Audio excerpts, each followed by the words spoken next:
You're listening to Inklings of Insight.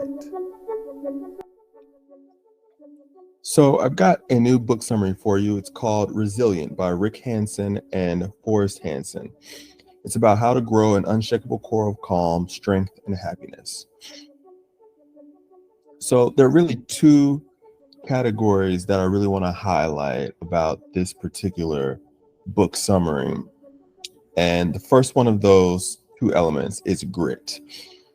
And the book summary talks about the psychiatrist named Viktor Frankl who survived a Nazi concentration camp. And I mean, when you talk about grit, I don't think grit gets any more impressive than that. I mean, if there was one like thing to encapsulate what it means to have grit or toughness or resilience, I would say it would be, surviving the Nazi concentration camp. That's up there with like slavery. That's up there with, any type of, atrocity that happened on a massive scale that was just so dehumanizing, and so hard for people to just endure unimaginable circumstances.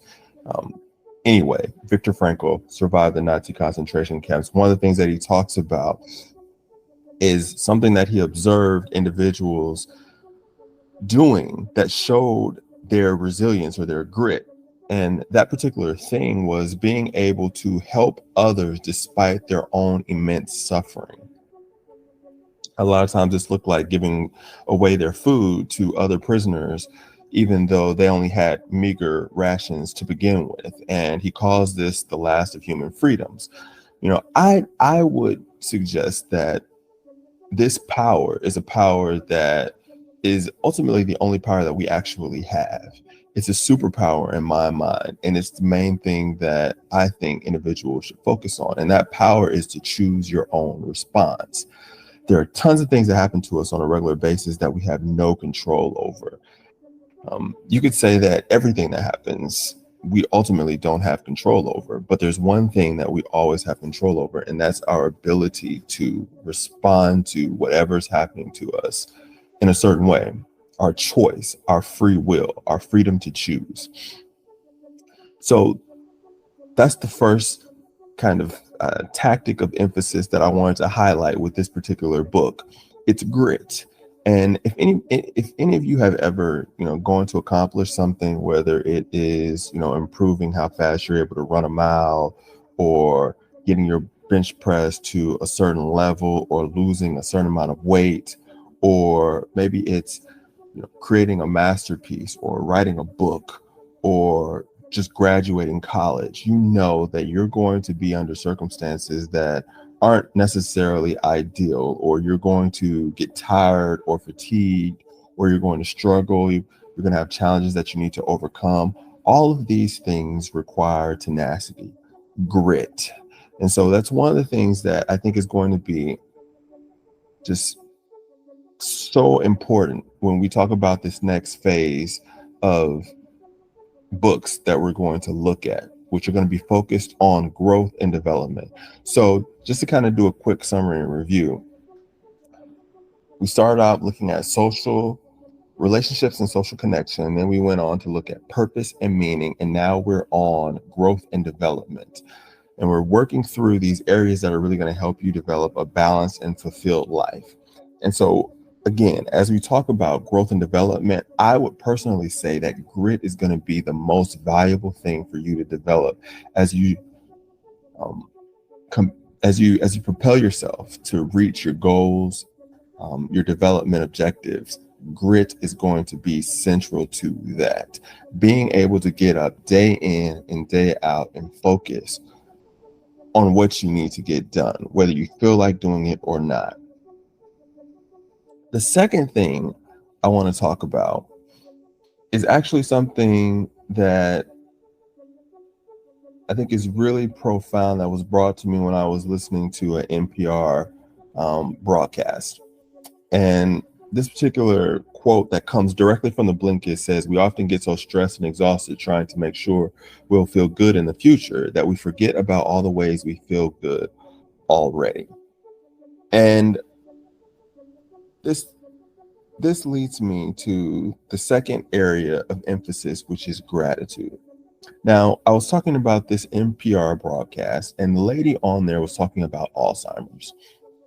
And Alzheimer's is something that is a very heavy topic for me because my grandmother actually recently passed away and she had Alzheimer's.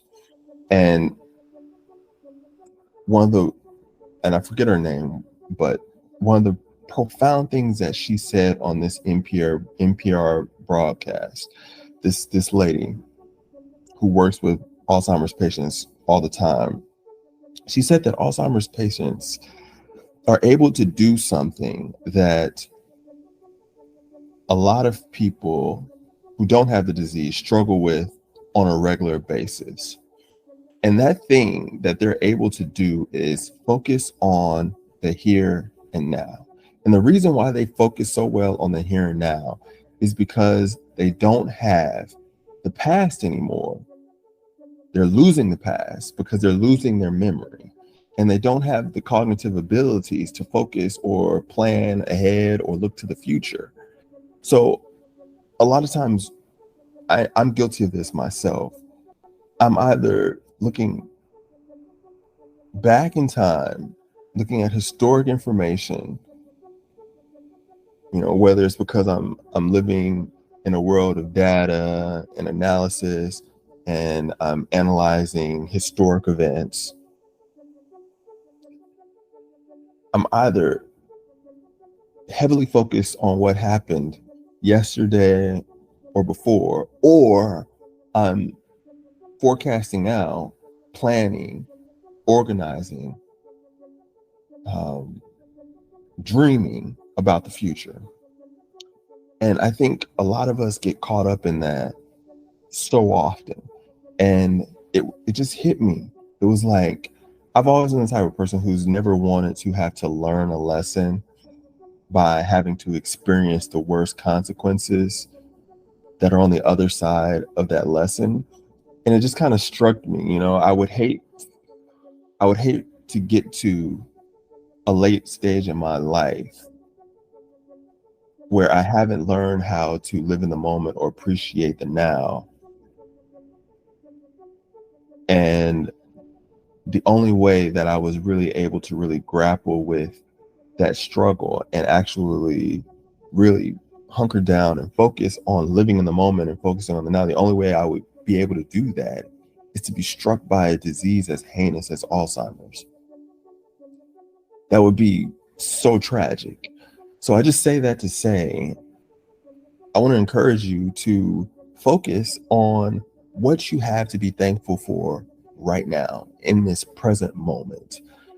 Amidst everything that's going on, letting go of what may have happened to you in the past, regrets, pain, heartaches, tribulations, challenges that you dealt with in the past, letting go of those and taking your eyes away from what could happen in the future, taking your eyes off of all the planning and all the stressors that might be confronting you or you are anticipating coming in the near or distant future, and just really sitting in the moment and being gracious for what you have to deal with now and what you have to appreciate and enjoy right now. And research has shown that this increases your optimism and happiness while lessening anxiety and depression. And statistically speaking, I was doing a bit of research, and it's like 3% of the population is dealing with anxiety, and the same thing with depression. That may not seem like a lot. I'll admit that when I saw those stats, I felt like I would expect the numbers to be higher. But I think irregardless of that, it's extremely relevant for all of us, I think, because if you're not struggling with depression, I know you probably don't want to be. I mean, who wants to be depressed? And if you're not already kind of hampered or hindered by severe anxiety, you definitely don't want to get into that situation. And this, I would believe, would be a great way of warding off debilitating depression or anxiety by learning how to really be appreciative and gracious toward the current moment, the present now. So, with that being said, I hope that these two things help you embark upon a healthier trajectory of growth and development, by understanding that, yeah, you need to be tough, you need to have grit, but you also need to be gracious about where you are now in the journey and what's so great and beautiful about your current existence, the current moment. Even if there are some struggles and challenges that you're currently wrestling with, there's even beauty in that struggle. And I can't think of a better way to fortify your grit than for you to be able to be gracious about it while you're having to be tenacious. So, with that being said, I wish you the best success and take care.